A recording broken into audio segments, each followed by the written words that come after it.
Good morning, hooligans. It's Monday, January 20th, MLK Day. I am the Carl Butterturner, and this is Hooly News. Today's leading story is Fantasy Commissioner gone missing. Hooligans all over the world are wondering, where is Mark Mosso? They are devastated. They miss him, but more importantly, they miss the Hooligan League podcast, greatest fantasy football podcast in the world. And I tell you, I watch it all the time. Hooligans! Yeah! But for more on this troubling story, I pass it to field reporter Deb Stelio. Take it away, Deb. Thanks, Carl. I'm actually at the home of the commish, and neighbors say they haven't seen or heard from him since his devastating loss in the playoffs against Superman, that hoe.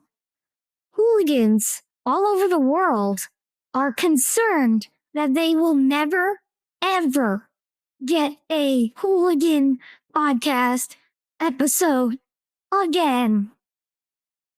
It's a sad day, and it's been a sad few weeks. Because we just don't know where she is. But colleague Andy LaClifa actually has some visuals from inside the commissioner household. So Andy, please take it away. What's that? We're live? Oh, sorry about that. Thanks, Deb. To the left here, you will see a photo taken inside the commissioner's home. Podcast has not been started. On YouTube, he's searching how to cure depression. He's clearly taking this playoff loss hard. But more hooligans are sharing their footage. One hooligan actually broke inside the home and did get some footage of the commish in his sorrows. Let's check that out.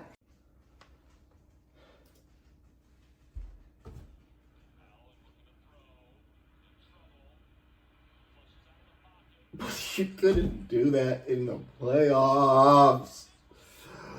Oh, I'm never gonna win. I'm never gonna win. Number 1 seed. See you later. Again, number 1 seed. See you later. Trade Tua before he gets subbed out in the playoffs. Doesn't matter. Oh! And now I have to do a podcast talking about the playoffs. I don't know if I can do it. I just don't know. Sorry to cut you off there, Andy, but we have some breaking news. Yes, hooligans all over the world are rejoicing today because the commish has finally revealed himself. And wait, what's that? Apparently, he has a message for us. So we're going to take in this live footage out of the world famous fantasy bar where he will be delivering this message live. And Hooly News is the only news platform that will be covering this right now. Let's watch it. Yes, I am so sorry for the delay, but it's time.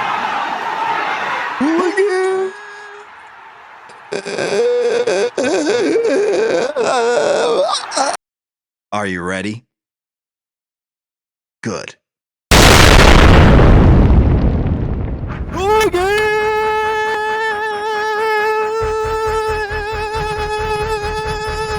Every damn hooligan, every damn hooligan, every damn hooligan, every damn hooligan, every damn hooligan, every damn hooligan, hooligan. We're back. We are fucking back. We are back to the Hooligans League podcast. No, my computer did not break. No, my microphone did not disappear. No, I did not quit the Hooligans League podcast. I just might have been a little sad. And I might have been working on just a big ass motherfucking episode. We are back with the season finale. The 2024 season finale. And of course, we got a good one. I do not know how long this episode will be. You might need to even break this up into 2 viewing sessions. We just got a lot to cover. So, MLK Day release. So most of you, if not all of you, probably aren't working. So you might even have time to watch this episode. What do I say before we get into it? Yeah, apologies for it taking such a long time.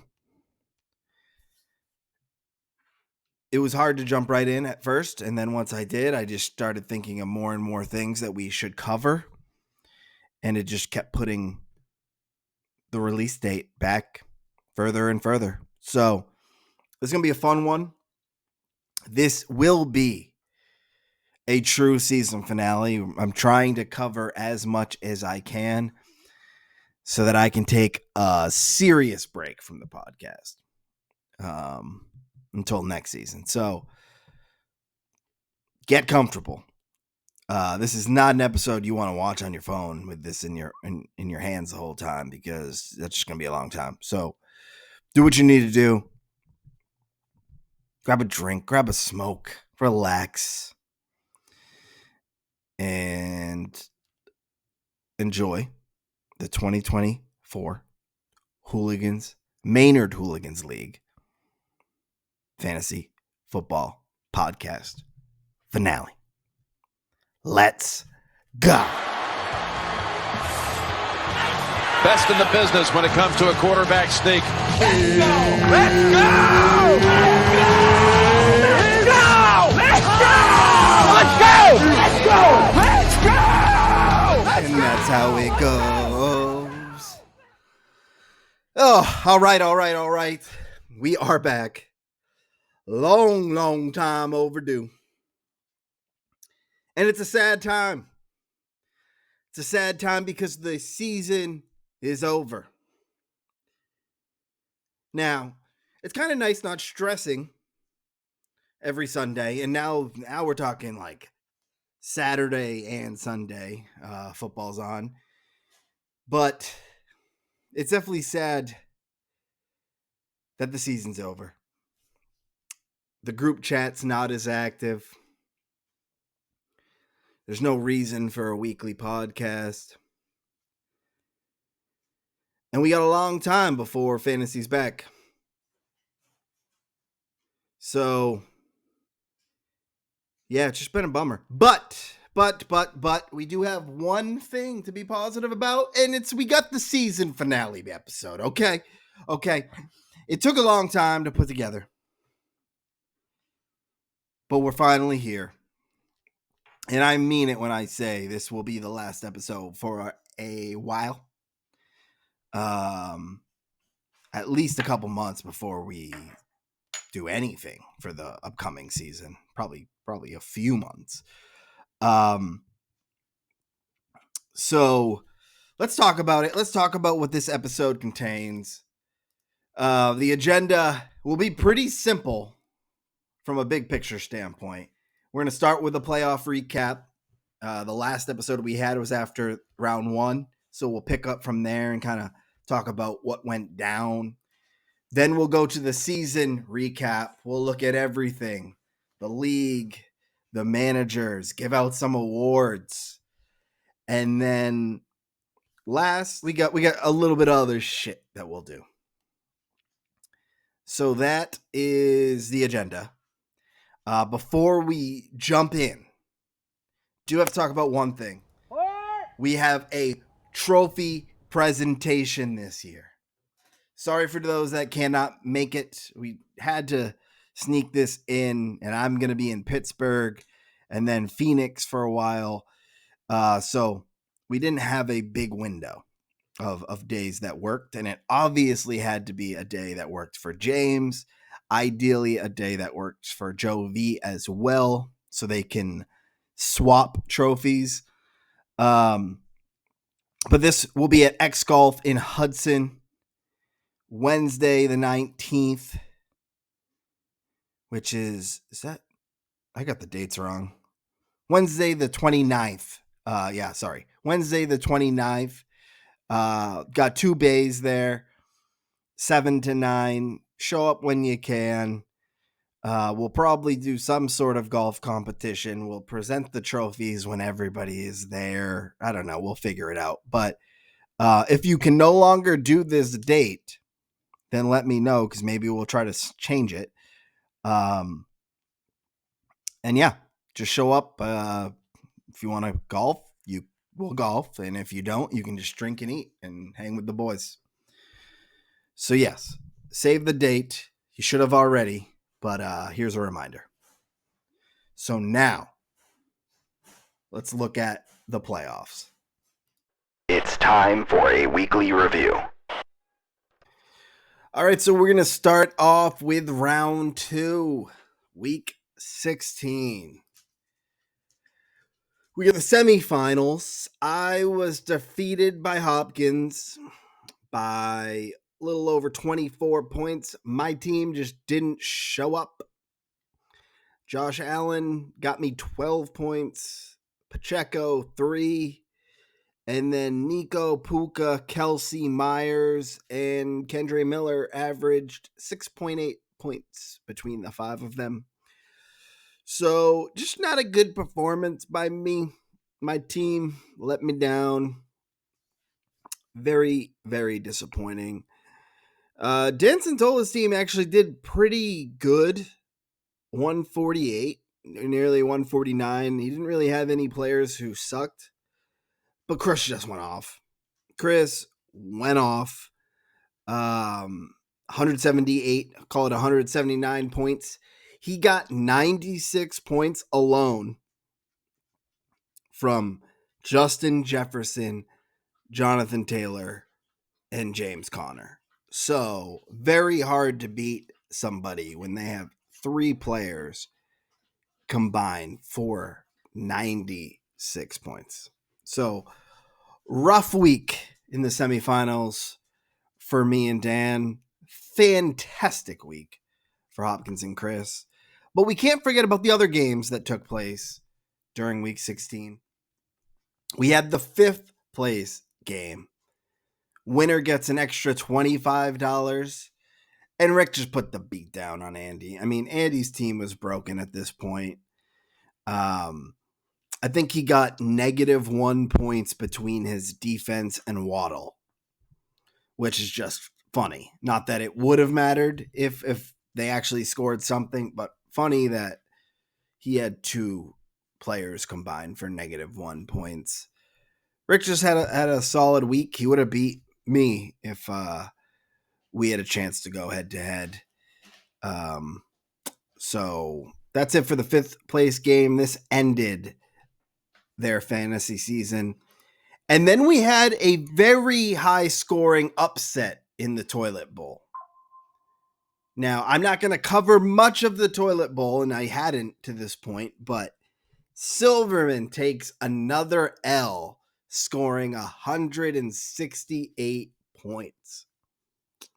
Just the classic end to his season, losing to Rattler, who scored 174 points. He heard me call them the underdog, and his team did not like it and eliminated Dan. So that was round 2. Let's talk round 3. First up, we have the 3rd place game. Pretty ugly matchup overall. between me and Dan, I think we only had 3 players who scored 20 plus points. And for me, that was Josh Allen and Bijan. And for Dan, it was Lamar. Each of us had a quarterback score fewer than 10 points. Not great. And then 9 players total in this matchup scored less than 10. I think I had 5 of them. Dan had 4 of them, which included negative 3 points from his defense. So just a pretty ugly playoff matchup, third place game for 2 teams who had scored a lot of points throughout the year. Because of this victory, I get 250 and Dan gets 125. So finished with a medal, but this isn't the medal you want. The Toilet Bowl Championship. Radler follows his big time win against Silverman with another win, winning him $50. Chow just was not his week. Gross performance by his team. His team also was in sticky water with Tua sitting out because the Dolphins had missed the playoffs. And then he had 6 players score 5 or fewer points. 6 players with less than 5 points. Just a brutal way to end the season for Chow. But Radler came to play once it became the Toilet Bowl. So congrats, Radler. $50 to you. And then last, of course, we got to talk about the championship game, which I think will go down as the greatest championship of all time. Definitely not the closest championship, but the performances by both teams, incredible. Incredible. This was the highest scoring playoff game. Not just championship, the highest scoring playoff game of all time. And it really isn't close. James and Chris scored 357.34 points. The next highest also involved Chris in round 1 this year was 327.56 points. So broke the record by 30. So crazy championship. James ends up winning by 30, but Chris scored 163 points. Hopkins just fucking came out to play. And the real difference, I mean, it really came down to the quarterbacks. Herbert and Purdy balled out. Hopkins got, 56 points from his quarterbacks, while Chris got 30. So that was a huge part of it. Chris was missing both of his starters. So pretty shitty situation. But really what decided this matchup was this trade. Flashback to the trade party, and Hopkins and Chris essentially traded T. Higgins for James Conner. And that was the difference in this matchup. T. Higgins scored 34.6 points for Hopkins, and James Conner got hurt, was already dealing with an injury, finished with 1.8. This trade decided the championship. If they wouldn't have done that trade, if you swap them back, Chris would have actually scored 196.32 points, would have got the win and $910. And James would have scored, I don't know exactly who he would have played, but based on my calculations, 164.52. So that's got to feel brutal. Sorry, Chris. I know you initiated the trade and it looked fine, but come championship weekend, it fucked you. And that actually broke a record for most points in a playoff loss. Previously held by me, I had scored 154 and lost to Dick. Fuck Kenyon Drake. But you broke that record with 163.52 in a championship. Fantasy football is fucking brutal, huh? But don't worry, Chris. It could have been worse, okay? Some people had even worse luck than that. And I want to talk about one. We're going to flash back to a previous episode where we talked about Daniel Jones. Talked about a early week matchup between Dick and Dan where Dick beat Dan by 0.46 points. And it really was all because of Daniel Jones. Silverman ends up going 0-2 instead of 2-0, which would have placed him in 6th place instead of 7th place. So we're going to continue Dan's shitty luck story.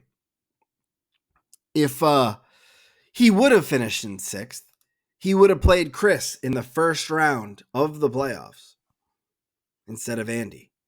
And he actually would have won.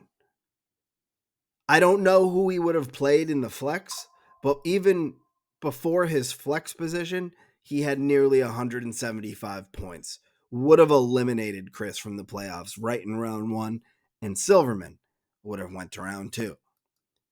In round 2, he would have played Dan Santola, and he would have beat him convincingly by 20 points or about. And we know that because he actually played a lineup that week, and that's what he scored. So Silverman is in the championship if he doesn't get fucked by Daniel Jones and the median. And in the championship, he would have got his ass beat. Hopkins would have smoked that ass, beating him by nearly 70. But it doesn't really matter because a lot would have been changed. A lot. Silverman would have won $50 instead of $0. Chris would have won $75 instead of $500. And I mean, Silverman would have won $500 instead of $0. Chris wins $75 instead of $500. And Rick would have won $0 because Chris would have beat Rick in the 5th place game. So Rick gets $0 instead of $75. So a lot would have changed. A lot. Instead, Silverman has a completely irrelevant season, earning $0 in the playoffs, and Chris wins $500. So crazy luck. Fantasy is decided by the smallest swings of a week of a game can change your entire season. So Silverman, sorry to bring up your shit luck again. I just thought this was very interesting that Daniel Jones cost you $500. But that's not what happened. Back to reality. We have the what is this? Second highest scoring playoff performance of all time? Yes. Hopkins was 193.82. Was the second highest playoff performance of all time. He gets the victory over Chris, not Dan. And he is the 2024 champion. So, good shit, Hop. Also, fuck you. We'll talk more about you later. So now let's look at the season at a glance. Overall, let's dive into it all. Let's look at the season standings. So we'll start with the final team placements. Of course, Hopkins is the champ. two-time champ. Chris was the runner-up, receiving the silver medal, and then I get the bronze for third place. Dan Santola came in fourth, Rick came in fifth, and Andrew came in sixth. Radler is the toilet bowl champion. And then last place is Joe V. Everybody else, you're basically irrelevant. So that's how the final rankings were laid out for regular season awards. I, of course, got the 1 seed, and then Dan cleaned up the rest. The number 2 seed, the Survivor Championship, most points, and best week all went to Dan. You got those shitty teams on the bottom. They all missed the playoffs. That's the regular season. Here's your records if you played everyone every week. League Legacy does this. I find it pretty interesting. Dan Santola would have been the all-play champion. If he played everyone every week, he would have finished with a 98-56 record.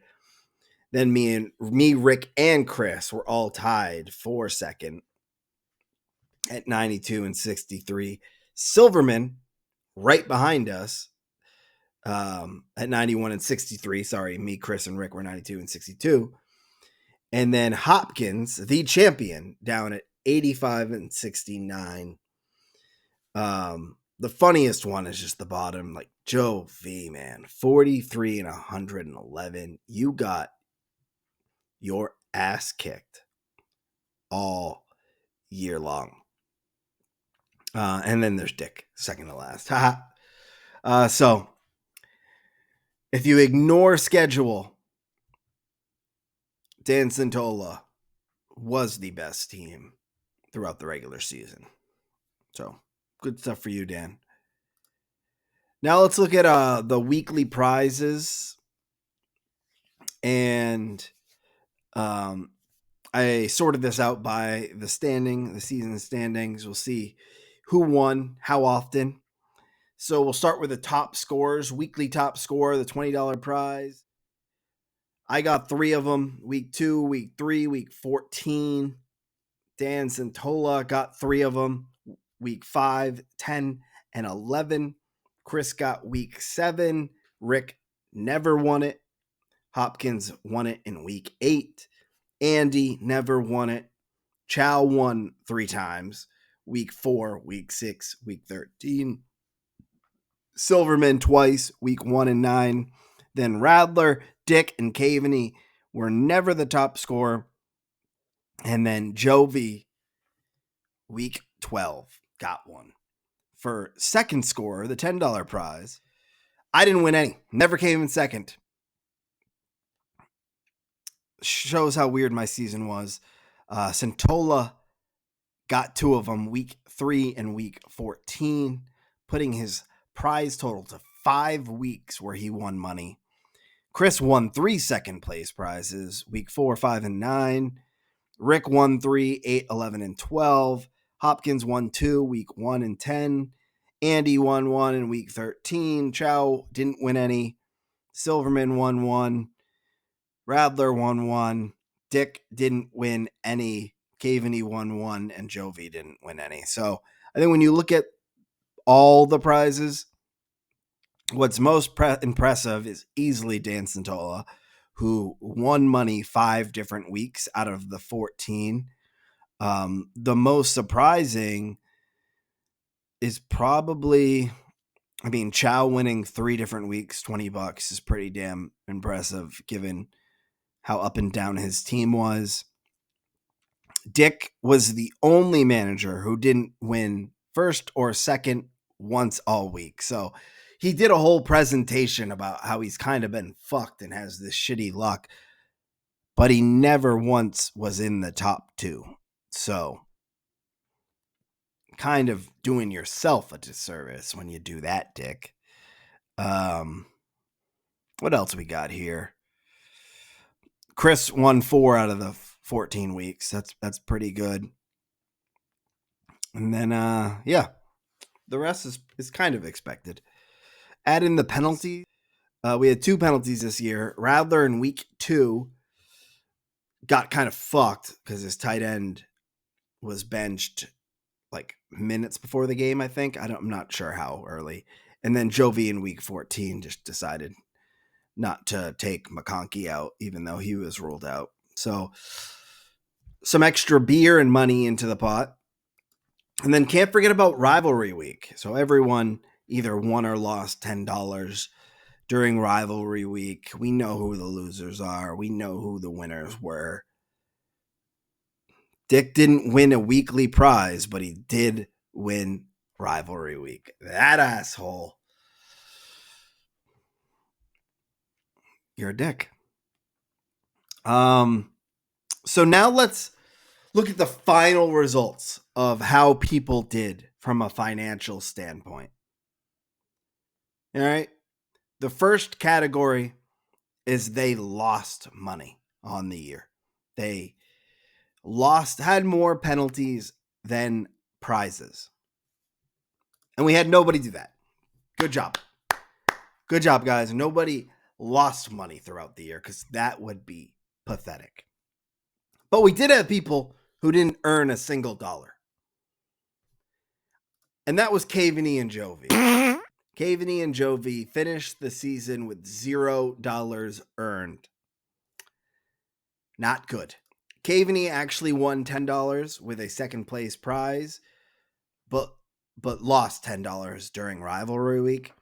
And then Jovi won $20 with a first place prize, but lost $10 during rivalry week, and then lost another $10 in week 14 due to a penalty. So Caveney and Jovi, congrats. You did not earn a single penny back during the season. The next category is the not broke, just poor. Not broke, just poor. They made some money, but not much. First up is Dick. That fucking rivalry week, man. You could have been in the last category, but you beat me on rivalry week. Had no penalties. You made $10 back. Good job. Pathetic. Silverman, you made $40 back. So at least, that's some golf balls. Paid for that. That's good. Andy, Bo Bandy, got $50 back. That was once our buy-in. You could think about it that way. You paid for an old buy-in, maybe. Chow. Now we're getting somewhere. $70.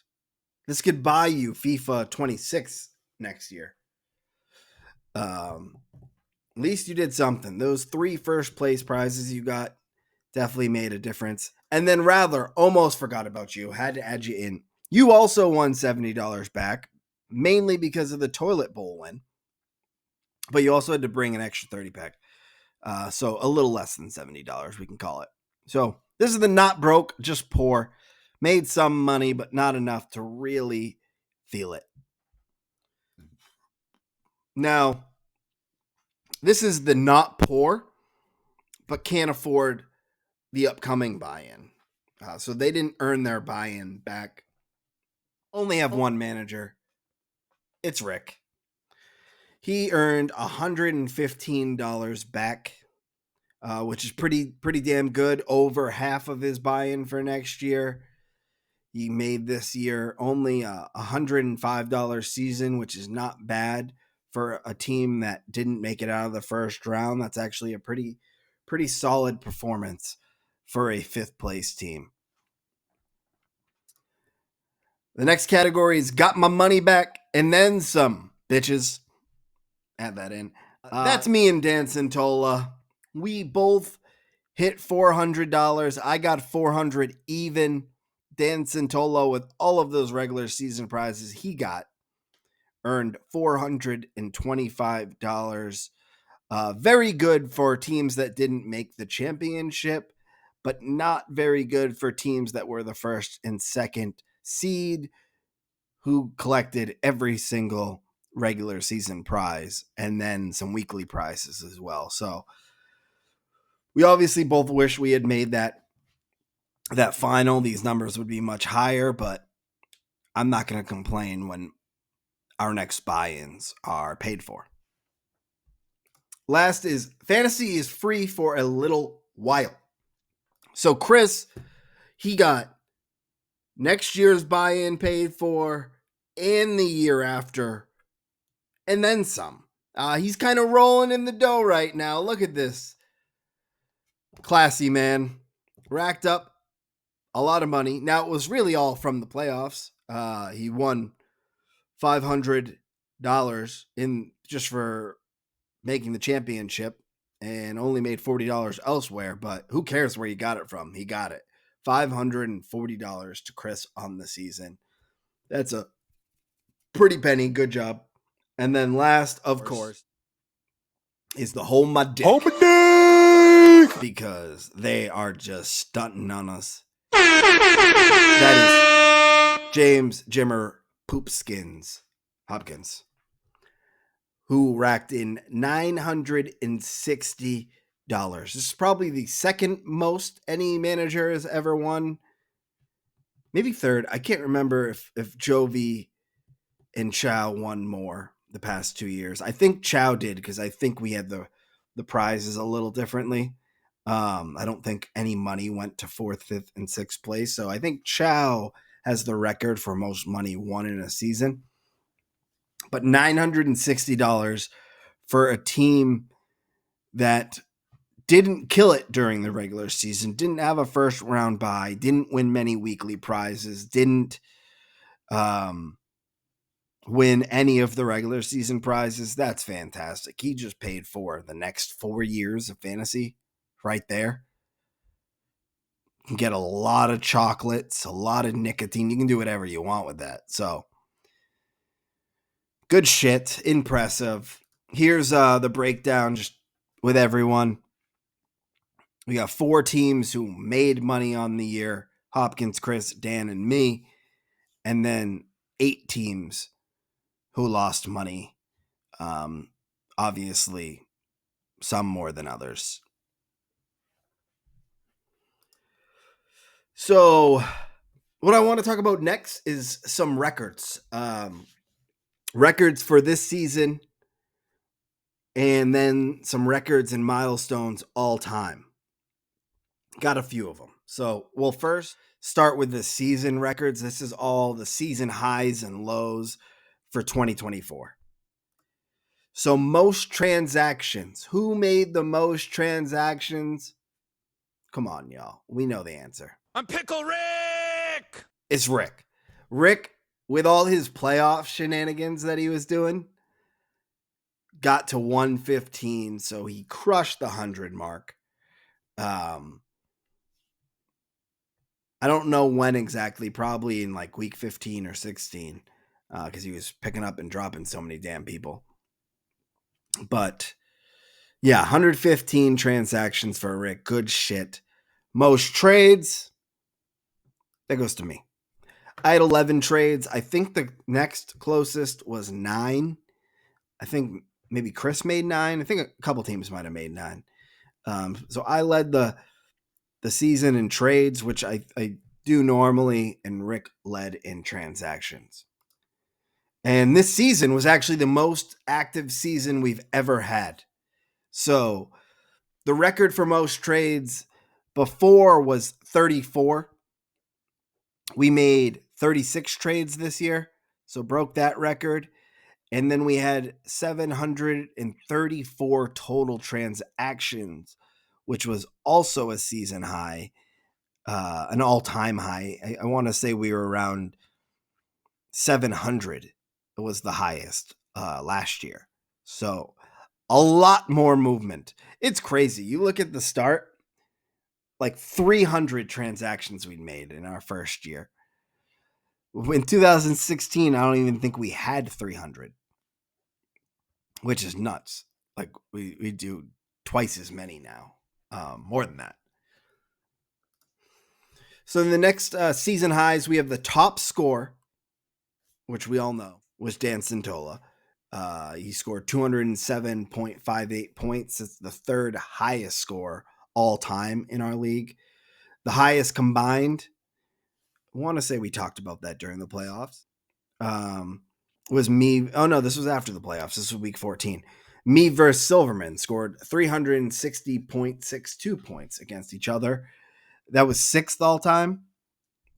And then biggest blowout was Dan Santola versus Caveney. Forget what week. He beat him by 93.24 points.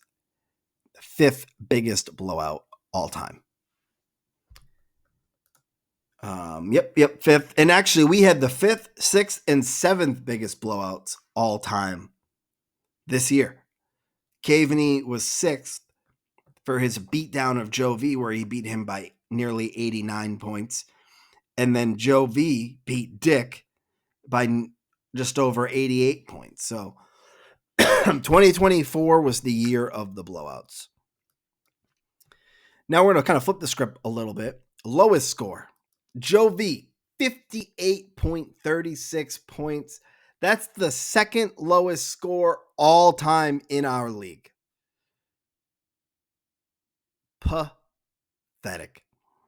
Lowest combined score, we got Ryan and Chow. They combined for 173.02 points. Seventh all time. What does that come down to? An average of about 86.5 points per team. That's bad, but I wouldn't expect this to be the seventh lowest all time, but I guess it is really bad. And then smallest victory, Chow beat me by 0.42 points. Fifth smallest victory of all time. Next up, we have the manager with the most top 3 scoring weeks. We can probably guess that. Actually, it was a tie.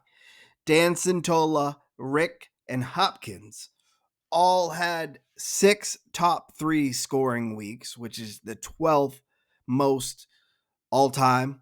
Dan Santola was obvious he'd be up here because he had 5 top 2 weeks. Rick and Hopkins didn't have many top 2 weeks, but they had several, 6 to be exact, top 3 weeks. So shows why they were kind of going under the radar at times. Luckiest manager, according to League Legacy, was also a tie between Chow and Chris with the 8th most lucky season all time, whatever that means. Most blowout wins, Dan Santola and Hop tie again, 3 blowout wins. I believe League Legacy considers a blowout win when you beat your opponent by like 40% of what they scored or something like that. And then most blowout losses, Jovi. Yeah, that makes sense. 5 blowout losses, tied for most all time. Yikes. I think that does it for these type of awards. Well, records, not awards. But now we're going to look at the all-time records and league milestones. So some things were bigger than even just 2024, and I did want to highlight those accomplishments or failures if they were bad.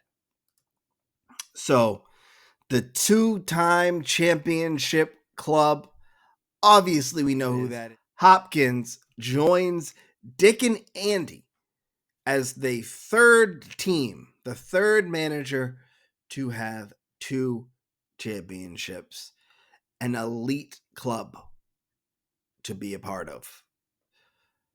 I'm very, very jealous. The 75 win club.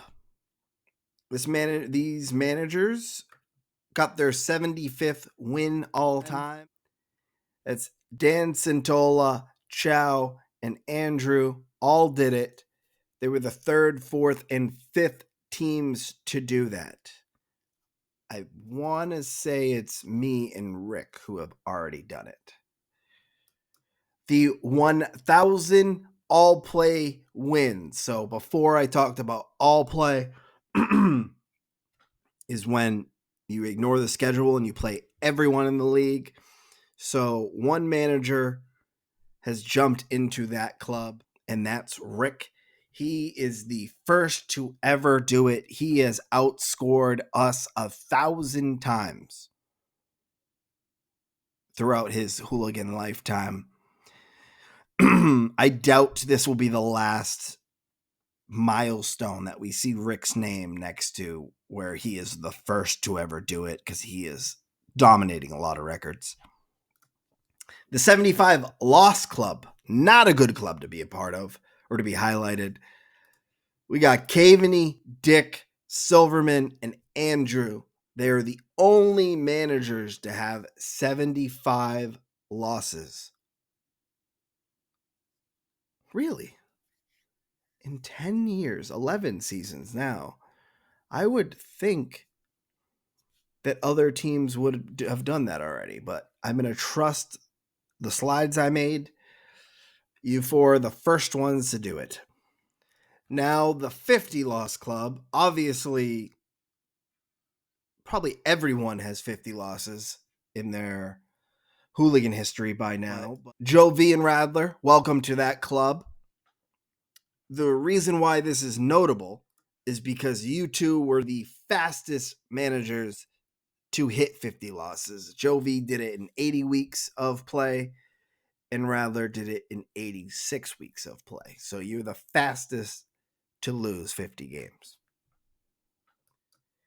The 20,000 point club. 20,000 points in your hooligan history. Rick and Dan Santola, the first two to ever do it. I want to say Rick did it first and then Dan did it second.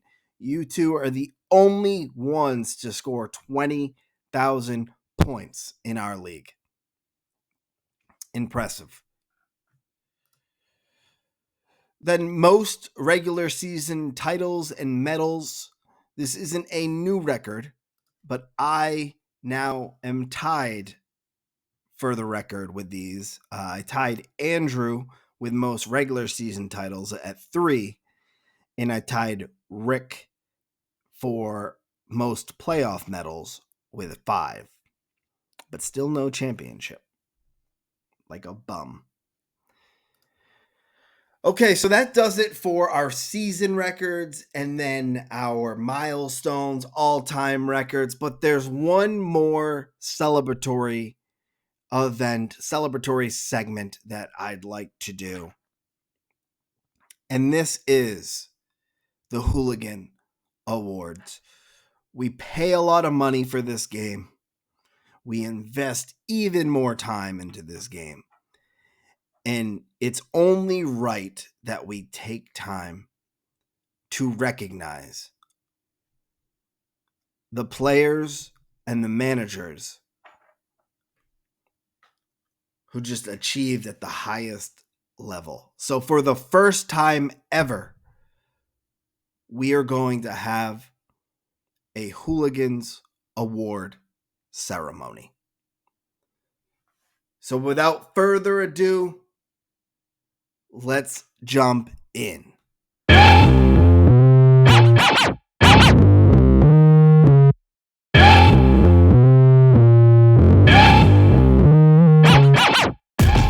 Hooligan managers, players, and fans, please find your seats. The Hooligan Award ceremony will be starting shortly.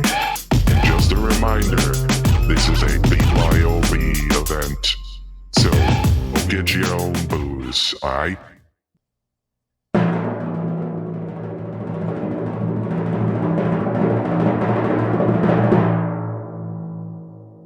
Hooligans! We are here for the first ever Hooligan Award ceremony. And tonight, the best players in our league and the best managers, as well as some of the shitty ones, will be honored for their epic performances, whether good or bad. So to kick us off, we are going to get into the player awards.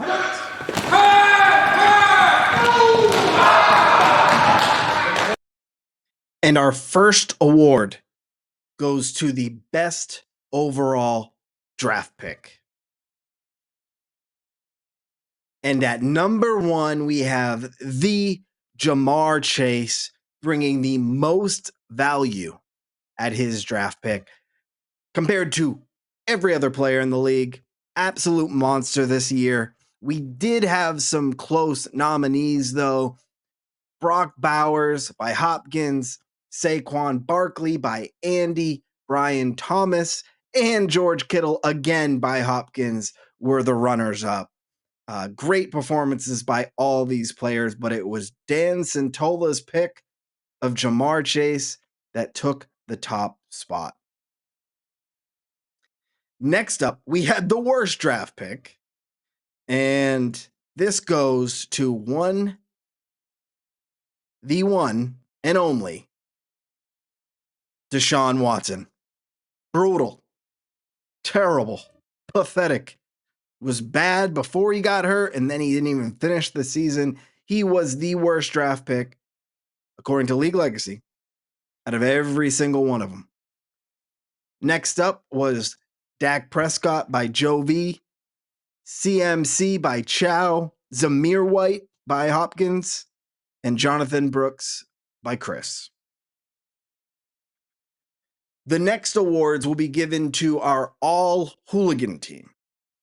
This would be the ideal fantasy team based on how these players did. At quarterback, we had Lamar Jackson. Sorry, Andy, had to bring it up again. Terrible skip by you. He was the number 1 overall quarterback, really, no matter how you looked at it. And at the second quarterback, or the super flex spot, we had my very own Josh Allen. 2 great quarterbacks this year. At running back, we got Saquon Barkley, who was actually the number 7 overall player in fantasy football, scoring more points than every wide receiver, I think. Maybe not, but by almost all the quarterbacks. And then Jahmyr Gibbs was right behind him at the 8th spot. So great selections to the all hooligan team. Andy drafted Saquon. I drafted Jahmyr, traded him, but it's okay. At wide receiver, there it is. Jamar Chase actually outperformed those 2 running backs. He was the number 6 player overall. And his teammates on the all hooligan team are Justin Jefferson and Amon-Ra St. Brown, falling in at the 22nd and the 25th overall spots. And then at tight end, we actually have a tie this year. Both of these players are James, so it's pretty fitting. But Brock Bowers and George Kittle. Brock Bowers was the number 1 tight end if you look at total points, and the number 2 per game. And George Kittle was the number 2 total, but number 1 per game. Just perfect fitting for them to be the tie on this year's all hooligan team. And we're not going to do a defense, but we will highlight a kicker. And this year's all hooligan kicker goes to Chris Boswell. Well, I'm not sure if he was drafted, but I know Caveney had him for quite some time.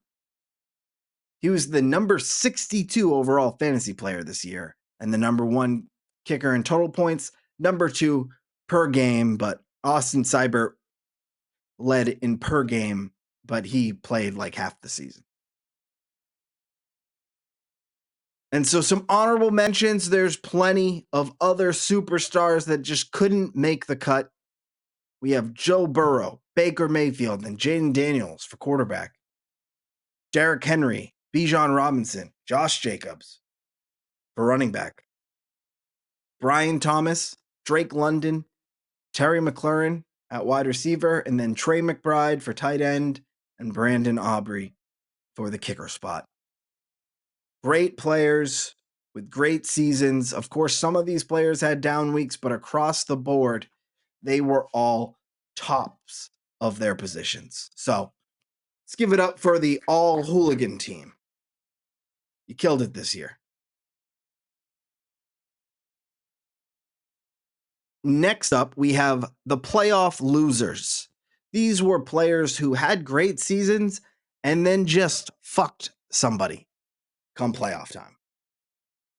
At quarterback, it is my very own Josh Allen, that piece of shit. He was the number 2 quarterback overall, as we already stated, but he only got to play in one playoff game because in that playoff game, he only scored 12 points, basically half of his average. The dude scored 120 points over the previous 3 weeks and then scored 12. Asshole. At wide receiver, this one was pretty easy. It was Cooper Kupp. Cooper Kupp gave Rick a goose egg in his sole playoff game after being the wide receiver 13, 13, and 2 in 3 of the past 4 weeks. He had only had 2 games less than 10 points, and he just so happened to drop a goose in the playoff first round. Brutal. For running back, this goes to James Conner. You've already heard a little bit about James Conner's story. He was great this year. He was especially great the previous 3 weeks of the season, where he was the RB7, the RB1, and the RB6. But an injury, a re-injury, I should say, got him kicked out of the final game, the championship game, where he only scored 1.8 points. Absolute loser. Sorry, Chris, that's brutal. And no tight ends get that award because all tight ends are losers, except for Hopkins. And so there really wasn't much to go there. But we do have a playoff MVP. And I guess I shouldn't say A, because this year we have co-MVPs for the playoffs. That is T. Higgins and Brian Thomas Jr. These dudes dominated.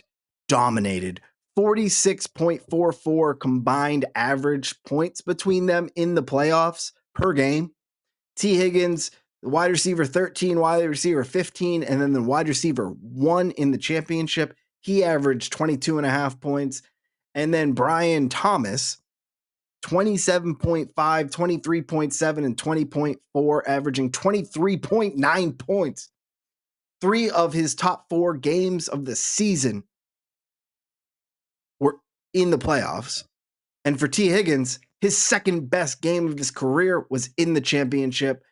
These are your playoff co-MVPs, 2 dominant wide receivers that put on a show. All right, so those were our player awards, and now it's time for the main event, the manager awards, where the managers of the prestigious Hooligans League are recognized for the amazing moves or contributions they made throughout the season, or maybe even for the bad ones, like trading away the number 1 player in fantasy football. But no one would do that, right? Right? Let's go to the first award.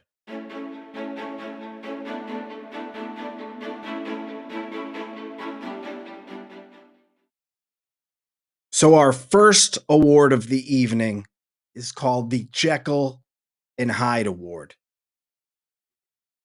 And this award goes to the manager with the most up and down season.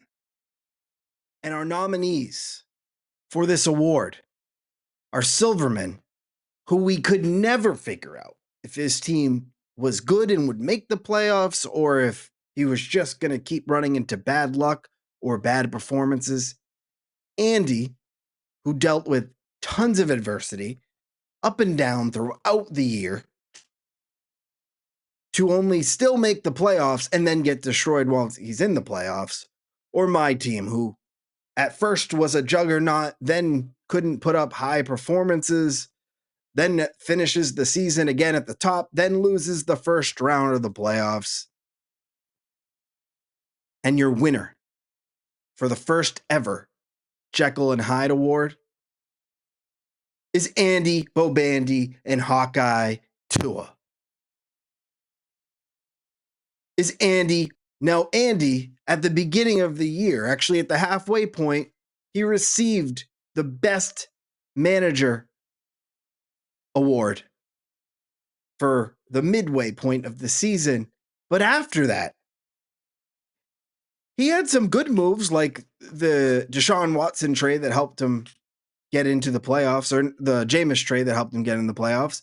But we can't forget that he traded away Barkley, which was the worst trade of the year, according to League Legacy, second worst trade of Hooligan history all time. And he also had the worst drop of the year, according to League Legacy, dropping Jonnu Smith the week before he exploded. So, Andy, you are the Jekyll and Hyde manager for most up and down performance. Our next award is the Free Money Award. And this award goes to the manager who's most likely to just hand us their money because they didn't really put up a big fight. Your nominees are Blank Man, Mr. Caveney, for his not so hot season, Joe V for his terrible season, not to mention he had a penalty that went straight into James's pocket, and then Dick, Dr. Claus Pussy, because he's Dick and he loses, even though I guess I gave him $10. So your winner for the Free Money Award is Caveney, the Blank Man. Is Caveney, the Blank Man. He earned $0 this year, so we'll start there. He came in 11th place for the regular season, 12th place for the Toilet Bowl, and that is now 7 straight seasons missing the playoffs. He came in 4th in 2017, and he hasn't been to the playoffs since. This dude is just handing money away. That is why this year you are the recipient of the Free Money Award. Thank you for playing Caveman. Next up, we have the Ultimate Vibes Guy. This manager brings the fucking vibes. Maybe their team's good, maybe not. It doesn't matter. They're bringing the vibes, and they did it this year in 2024. First nominee is Radler. I mean, come on. Now that is a true and true vibesman, if I've ever seen one. He contributes to the league in a number of ways. He helps me plan things behind the scenes. Always got a good attitude. Vibes guy. Ciao. It doesn't matter if his team's up or down. He's committed. He's making moves, and he's bringing energy to this league. And then Dick. I mean, Dick is basically the star of the show. Without Dick and his shitty ass teams, I don't know what we would talk about. He brings the vibes. But who's the ultimate vibes guy? Ciao. Samurai Jack. Good shit this year. You brought a lot of good vibes. And really what put you over the edge was your contributions to the shit talk this year. Investing money into the vibes. With your cameo for Joe V, your t-shirt for Chris. That's a vibesman right there. That is fantastic contributions to the league. The next award goes to the biggest dick. And it's not who has the biggest dick. This is for being a dick. And we got 3 nominees. First one's Caveman because you admitted you don't really watch the podcast very much. You probably won't even see this. And you're not that active in the group chat, so dick. That's a dick move. Joe V, your team, really fucking bad. Really bad. Also not that active in the group chat. Dick. And then Dick, you are Dick. You are a dick. So of course, you're going to be in the running for this award. But you're not the winner. That goes to Jovi. That goes to Thor's Hammercock. Not only was his season just so piss poor pathetic, wasn't active in the group chat, and didn't make it to the trade party. Now, I know it was kind of unavoidable, but it still makes you the 2024 biggest dick. Okay? Congratulations. And more, here we got even more. Last place in points. Last place, last in points. You had the worst week. You were the 5-time lowest score in the league. Silent in the group chat. No trade party. That's a dick right there. Next up, we have the Master Drafter. The Master Drafter is to the best drafter in 2024. And the nominees, we have Daniel Silverman, the Silver Surfer, who had a great team and just had a lot of shitty luck, but had some great draft picks. We have Hopkins, the champ, who nailed a ton of draft picks, including getting the only 2 elite tight ends in fantasy. And then Dan Santola, who drafted the best player in fantasy, Lamar Jackson, this year, and the best wide receiver, the best skill position, flex position. Takes a lot to do that. That's a pretty big accomplishment. But who was the ultimate drafter? Actually goes to the Silver Surfer. Actually goes. This might have been a surprise, but I went by league legacy, and they gave Dan the edge over Hopkins. And we'll eventually dive into the draft and maybe look at this a little bit further. But Silverman, you had the best draft of the year. Congratulations. Now we have the Aster Drafter. The Aster Drafter. And that of course, goes to the drafter who had the most ass in their draft, the worst drafter. And the nominees are Hawkeye Tua, Andy again. His team got pretty fucked up and hurt. And a lot of players he drafted were useless towards the second half of the season. Yeah, Joe V, his Hammercock, team sucked. We've already talked about that. He was a big dick because his team was so ass. And then Rick. Rick had a historic draft for his standards because it was so historically bad for his standards. Who will win the Aster Drafter Award? We're giving it to Rick. We don't get to pick on him often. Rick was the worst draft. We're giving it to. Now, it might not have been the worst draft according to League Legacy. That went to Andy by a long shot. But Andy's low score was basically all due to injuries. So we're not giving it to him. Joe V also had a negative draft. But it looked decent at the start of the year. He just got some bad luck. We also already gave him an award for biggest dick, so this would just be piling on. Rick, because of how high the standard is for you as the Hula Goat, and because of the weird strategy you took drafting so many players from the same team, including their backups, you get this year's worst draft. Congrats, bud. One of us, baby. The next award is the Mr. Steal Yo Girl, named after my favorite fantasy football team of all time.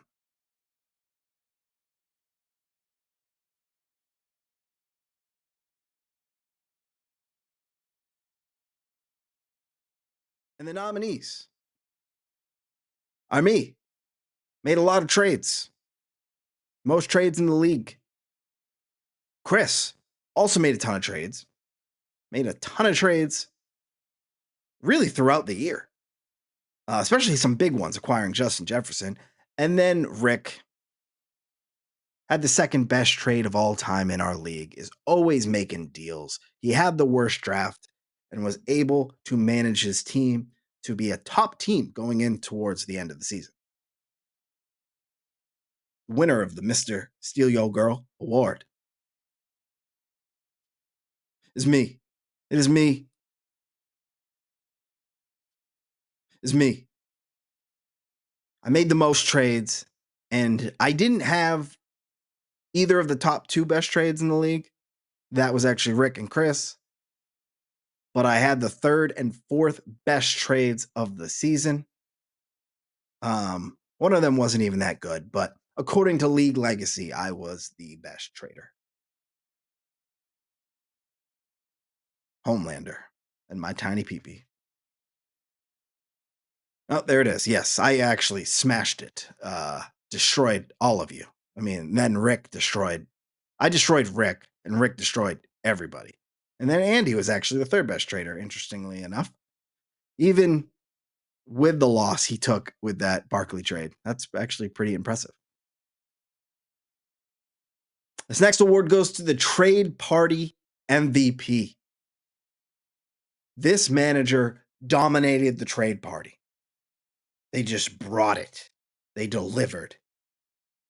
And they will be recognized for that. The nominees are Radler. I don't know if he made many trades, but we talked about the vibes. We talked about the planning in the background. He just delivers, and it goes under the radar at times. Goes under the radar. Chris was wheeling and dealing the whole time. He brought someone to the party, delivered them there. Did groceries, played a million games of quarters. He brought it. And then Chow just kept people on edge the entire time with his trade tactics. And I think he really set the bar for next year. So the winner of the trade party MVP is obviously Radler. The dude got the fucking mansion, okay? He got the mansion. There was no beating him, no matter what. In my eyes, he's the hula goat of the decade already, and I don't know if people are going to be able to pass him because of the contribution he made by securing that house. So Radler, trade party MVP. Season MVP at this point, too.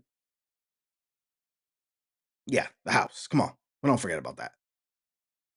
Podcast MVP. Podcast MVP is for the person who dominated the podcast.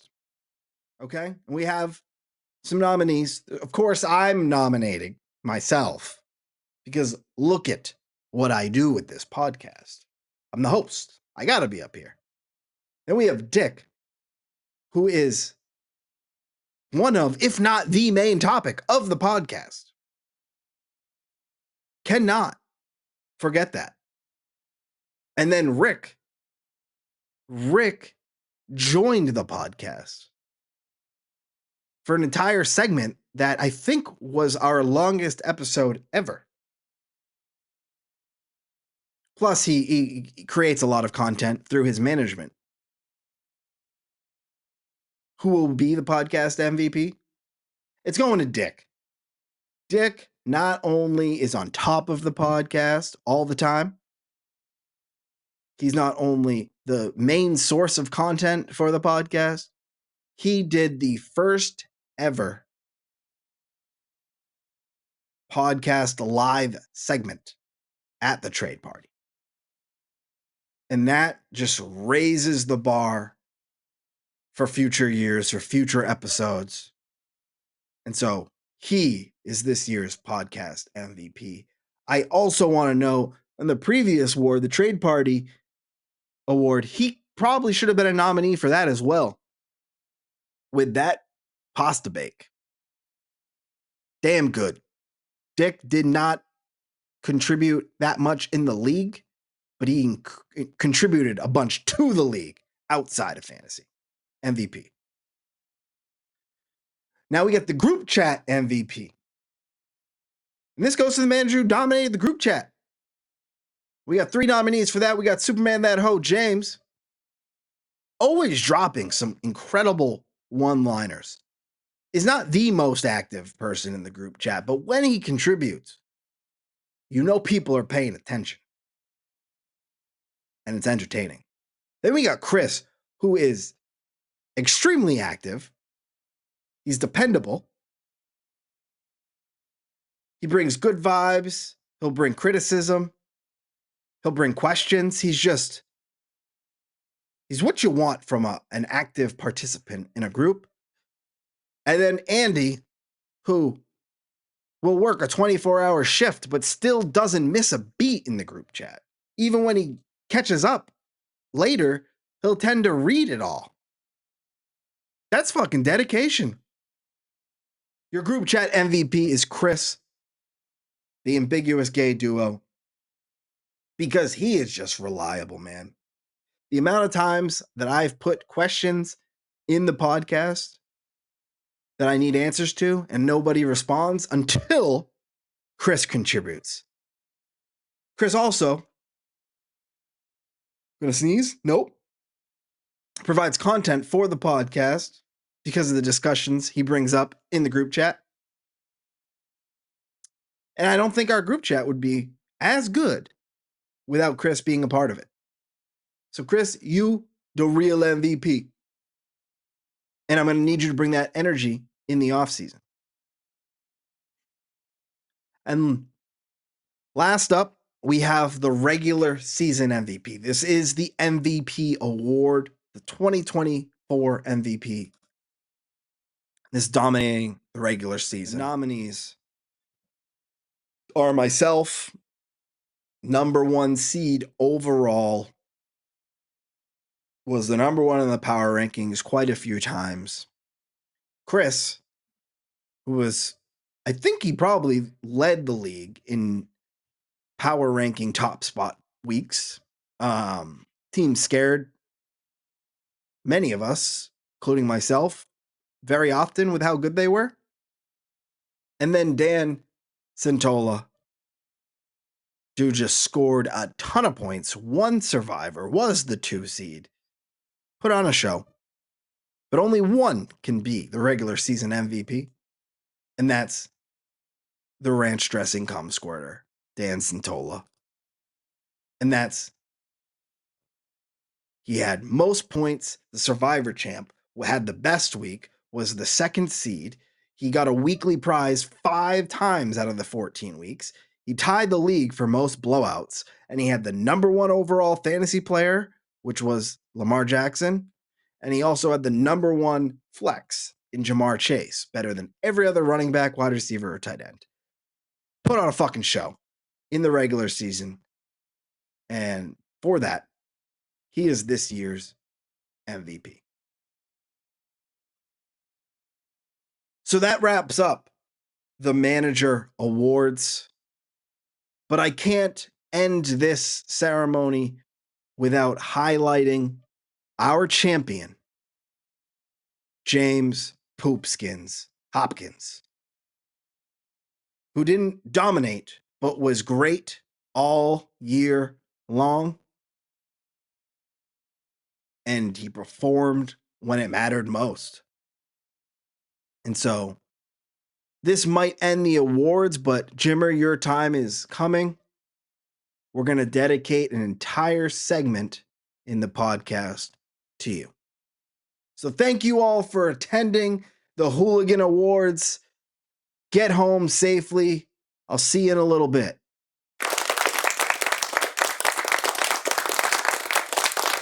So Hopkins, no award for you.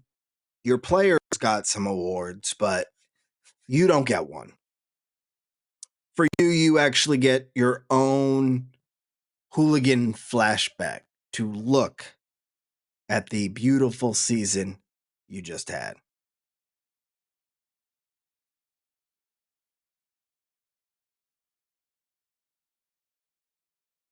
So to start, we got to go back to the very beginning. 2015. Hopkins' first year in the Hooligan League, our second year as a league. He jumps in and has a decent season. 8-6. Ended up coming in 5th, which at the time, I don't even think that was a playoff spot. I think we just did top 4. So he missed the playoffs, even though he had a winning record. Not a bad entry to the league. But then that next year, it got ugly. It got real ugly.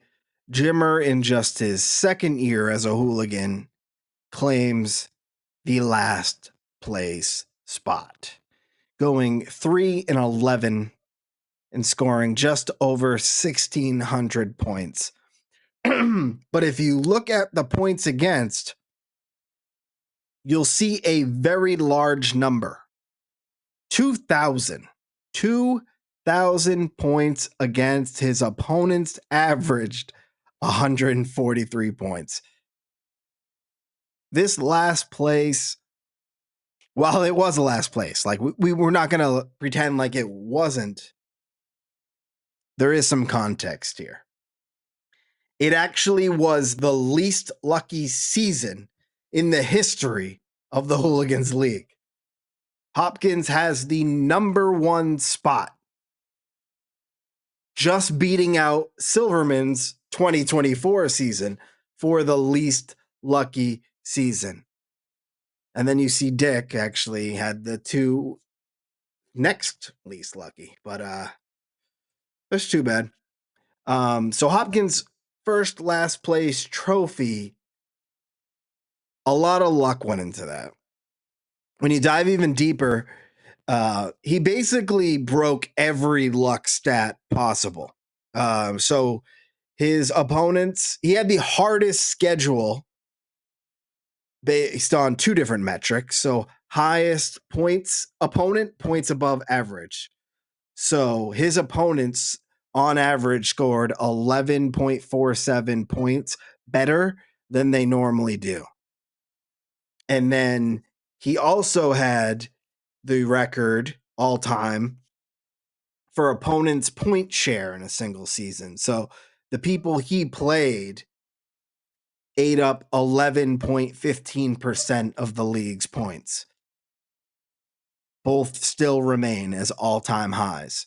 And if you look at this top one, if it wasn't for Silverman's season this year, he would be lapping the field, 11.47 to Chris's 8.93. So just an extremely unlucky season.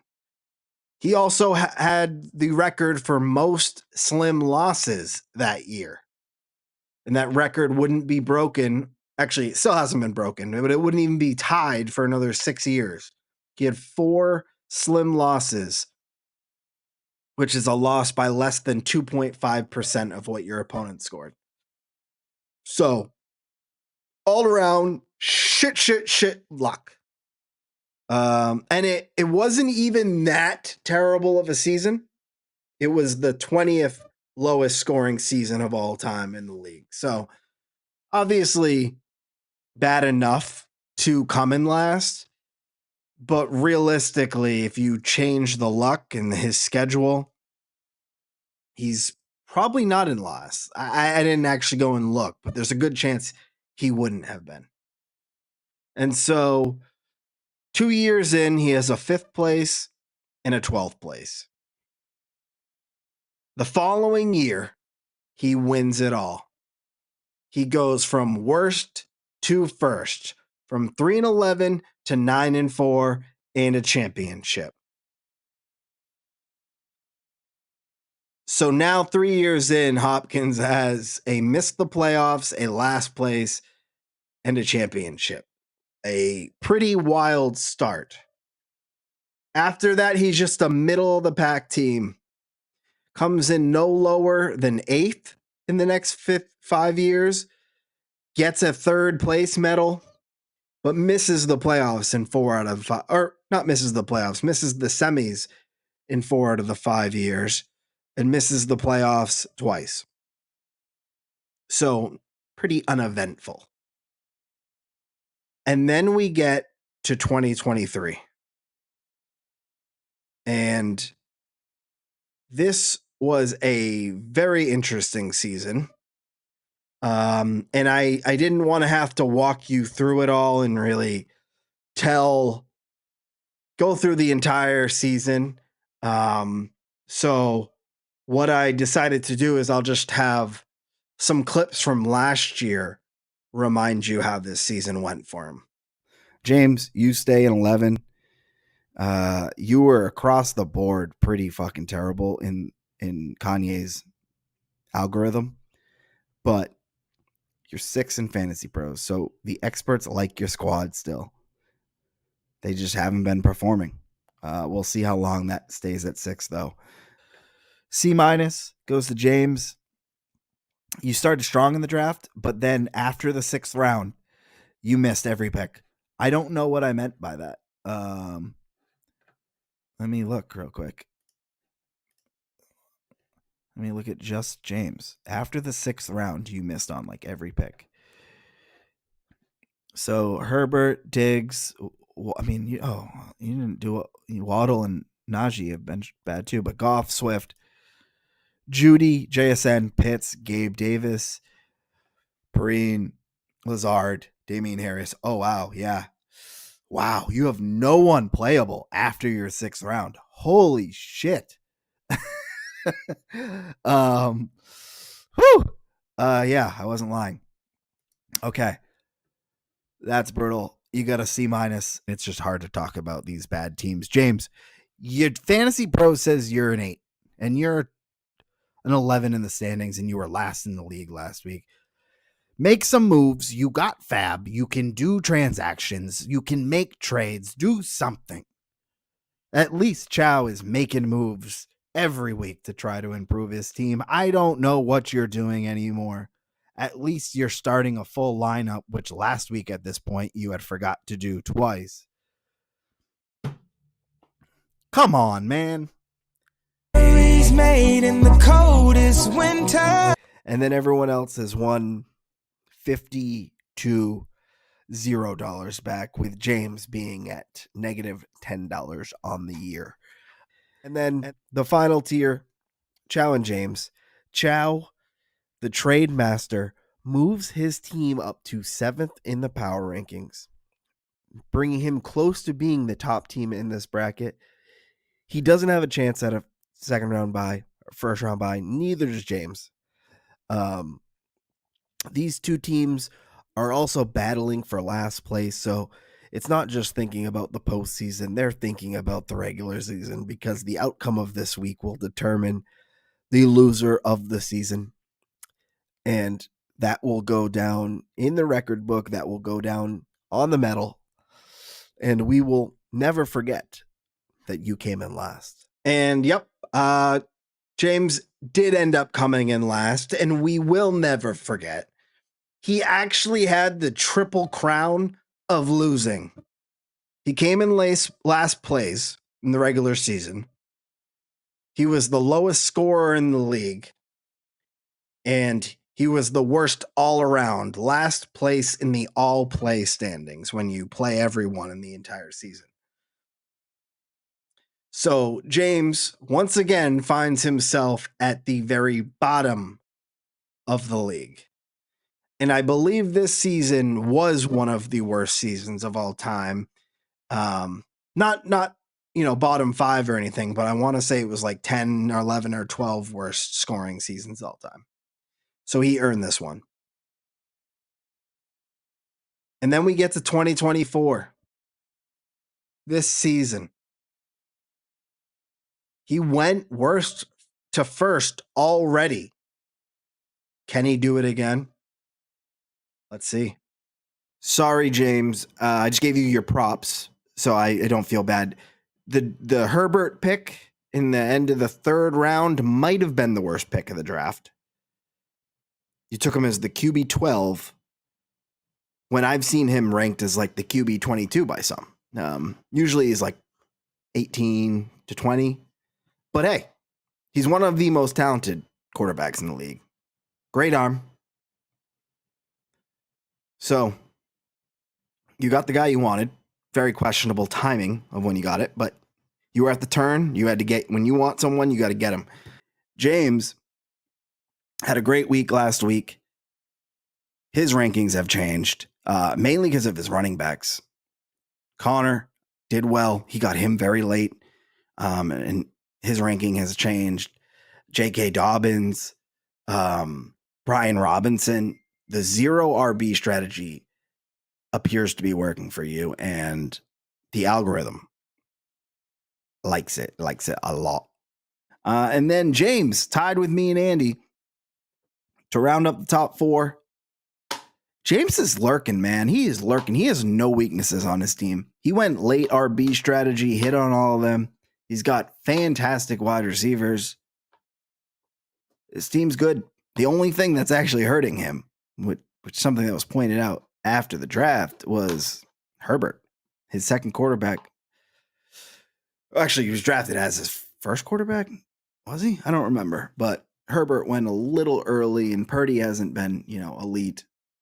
So that's the only thing hurting him. But those aren't weaknesses. Those are just, they're not strengths. They're just okay spots. His team's looking pretty scary.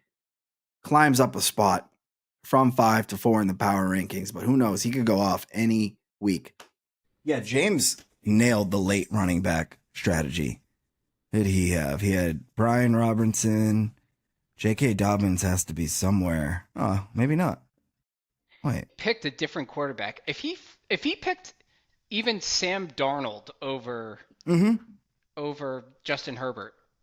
Yeah, he definitely saw all the quarterbacks go. Rounds for Sam Darnold, his team would be so stacked. I mean, it already is stacked. He's got those. Yeah. He's got those 2 tight ends, and it's like, no one else is trying to get a tight end to do anything, and he's got anything. 2 that is going off. And Kittle's only getting better. Yeah. With Ayuk out, and he was already the tight end number 1. So yeah, he kind of. Thank God, honestly, that he didn't get a good quarterback. Yeah, here we go. Brian Robinson, J.K. Dobbins. Yeah, Dobbins. And I forget who his other running back is. And then he just, for wide receivers, he just went heavy in the front end. Yeah. Nailed those. The tight ends. James' team's definitely looking scary. All right, Hop. I feel like it's an A already. I don't even have to. He really did nail it. Even though it shows that he didn't do well. Yeah, in these early picks. The problem with these is like you really got to look for the green. You got to look towards the middle to end of the draft. If anything, the beginning is either going to be red or it's going to be white. Yeah. Yep. And these numbers aren't too low. So like for your first 3 picks, if they're not negative 20, that's not terrible. And if we like dive deeper, AJ Brown, number 1 wide receiver per game. CeeDee Lamb. I thought this was the best draft pick in the whole draft when it happened. I like CeeDee Lamb at 12. I couldn't believe that because I was debating between him and Breece Hall actually, and Tyreek Hill. I thought he was the safest. I was like, I wasn't gonna draft a wide receiver because I figured I could do fine with wide receiver later in the draft, but it was a consideration at 1 overall. The way he ended the season last year, he basically only has 1 bad pick, and it's this and Zamir White probably, but. Well, yeah, that's Herbert. That's actually a terrible pick. He was the 23rd running back off the board for that Raiders offense. Yeah, and he's unplayable on an unplayable offense. Cooks, whatever, wide receiver 60 off the board. Yeah, but 2 bad picks. The hits on Brian Robinson, Brian Thomas, Brock Bowers. Oh, no. Oh, yeah. So I was looking at this. That stretch right there is ridiculous. James Conner through Dobbins. Yeah. Oh, and Dobbins. Yeah. Just smashed the mid-round besides Zamir White. And none of these are killing him at top, especially this Waddle pick. Like when you nailed Brian Thomas, it didn't even affect him. You didn't even start him. Yep. What did the computer give you? Minus 61 because of Waddle and Zamir White. But we ignore that. You get an A, bud. In number 2, still James. Team's still very good. Still very good. He's been one of the top teams all season, and nothing's really changed. He has taken a hit with CeeDee Lamb not being, a top guy anymore, but it hasn't hurt him much. James, you're 6.2. You're number 6 rest of season. Your team has cooled down a little bit. You have a lot of depth, though. So you definitely have the players to win it all. It might just be a little hard to predict which guys to play. And that is a position I would hate to be in. It is very stressful. But you've been a top 3 team for most of the year until as of late. So you just got to keep fighting, and I could easily see your team winning it all. And just like that, Hopkins goes on to play the right people and go from worst to first again. Back at the top, first place overall. And he's starting to make history at this point. He is top 3 in medal score now. He's one of 3 managers to have 2 championships. He's top 4 in playoff wins, and he's top 5 in playoff points. And we're a long time away from revisiting the Hula Goat rankings again. But I think this win automatically jumps him up a tier. And it definitely has him leading the pack for the second decade. So, good shit, Hop. You had a wild season. You nailed the draft. Your team wasn't always doing exactly what it looked like they could do, but you moved the right pieces at the right time and did what you needed to do to win. And so, to all the managers who feel like they might not win in a long time, I think Hopkins right here is the perfect inspiration to just flip the switch a little further next year, because it's clear when he comes in last, he does something different the following year and just goes and wins it. So, the last thing we have for you, Hopkins, is some words from your league mates. Everyone has their own message that they'd like to share with you about your season this year. And so we'll take that to close us off. Poopskins, what can I say? I thought about jumping on here and saying something like the best team didn't really win this year and that I had more postseason points than anybody else in the league and that I'm far better looking, but I'm not going to do that. That would be very petty. You put up 190 plus points when it counted. You waited all year to do that, the best week you had all season. That's what champions do. Might be time for me to stop trading at the deadline because realistically, it seems to make my team worse every single season. And that may have been the difference. But I tip my cap. You did it. And I'll have to wait till next year to get that fucking name on that plaque. Congrats, dude. Poopskins, congrats on the win. Fuck you, but congrats on the win. And as your prize from me, I wrote you a little poem. So here you go. Poopskins, oh Poopskins, the champ of the year. Superman that hoe brings victory near. He dodged all the pitfalls, the losses, the dread, while we cried in the corner, shaking our head. With trades and with touchdowns, he soared to the top, leaving us hopeless, no chance to stop. So here's to the winner, the legend, the pro, Poopskins, the king of the Maynard Hooligans show. Congrats, motherfucker. Shout out Hop. Congrats on the second ring, joining the 2 Ring Club. Had a great season. You deserve this. Congrats, brother. Hey there, Hop. Congrats on your championship. And congrats on joining the 2-time championship club. If you didn't know, I am the original 2-time champ. I became the original 2-time champ when I won my second championship before anyone else did, which makes me the original 2-time champ. So I am the original member of the 2-time champ club. A lot of people don't know that about me because the rest of my seasons have been really embarrassing, but I am the original 2-time champ. So welcome to the 2-time champ club, the club that I am the original member of. The other member of the 2-time champ club, not the original member because that's me, but the other member is Andy. And so that would make you the third 2-time champ. Andy, the second 2-time champ, and I'm the first.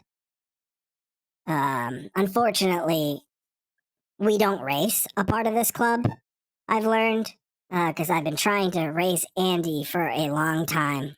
And even though the league wants it, I want it, his family wants it, the fans of the podcast want it, he refuses to race me. But that's probably because I'm faster than him.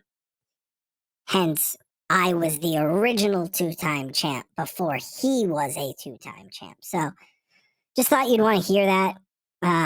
Wanted to congratulate you for joining the 2-time champ club that I am the original member of.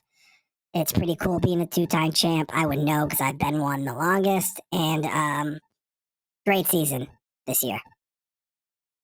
Peace out, your original 2-time champ. I swear, if I lose one more goddamn time in the playoffs, I am nosediving off this fucking deck. Oh, hey, what's up, guys? I didn't see you come in there. Hop, congrats on winning the championship. I don't know if it was the Wally picks or the mushroom chocolates, but you certainly found the secret to success this year. I remember talking to Chris the night of the draft, and I think we agreed that you and him had the 2 strongest teams coming out of the draft this year. So I think it makes sense that you guys ended up playing off against each other for the championship. Anyway, congrats, man. You deserve it. Bookins, 2025 Hooligans League champ. Congrats, buddy. You kicked my ass this year. You went from last to first. That's pretty fucking cool. Congrats on the T. Higgins trade. Way to go, buddy. Enjoy the win. Hop, just wanted to say congratulations from one champ to another. Young Money once said, I hate to see her go, but I love to watch her leave. That doesn't imply in this case because I would love to hold on to this trophy, another 365, but well earned by you. Look forward to passing this trophy along to you in a couple weeks. Well done, my friend. J-Hop, congratulations on a legendary championship game and an all-around great season. But maybe next year I'll put more work in and I'll come for that trophy. James. 2-time champ, huh? Sounds pretty good. I don't know what you ended up saying to your team to light a fire under their ass, but it kind of worked because you got smoked by Silverman in week 13, you got smoked by me in week 14, and then you went on a little gauntlet run of me, Mark, and Chris. So congratulations on that, okay? But what the Rick says is that yeah, you did pretty good this year, okay? But you know what you're not? You're not the hula goat. So you know what you can do with that trophy? You can shine that up real nice. You can turn that sumbitch sideways and stick it straight up your candy ass. If you smell what the Rick is cooking. Hell of a season, Hop. Welcome to the 2X Club, buddy. Yes, that was Andy just taking a piss. Or a shit, I should say. just like Hopkins shit all over us this season. So that is the podcast. That is the season finale. I do not expect to put anything out in the next 2-3 months or so. I'm definitely going to be taking a serious break. If anything changes, you'll hear about it through the group chat. And let's keep it active, fellas. We got the greatest fantasy football league in the world. The greatest group of guys playing fantasy in the world. So let's just keep acting like the league never even ended. So thank you all for being fucking awesome and making fantasy so fun. And I'll see you when I see you. Peace. Goodbye, my lover. Goodbye, my friend. You have been the one. You have been the one for me.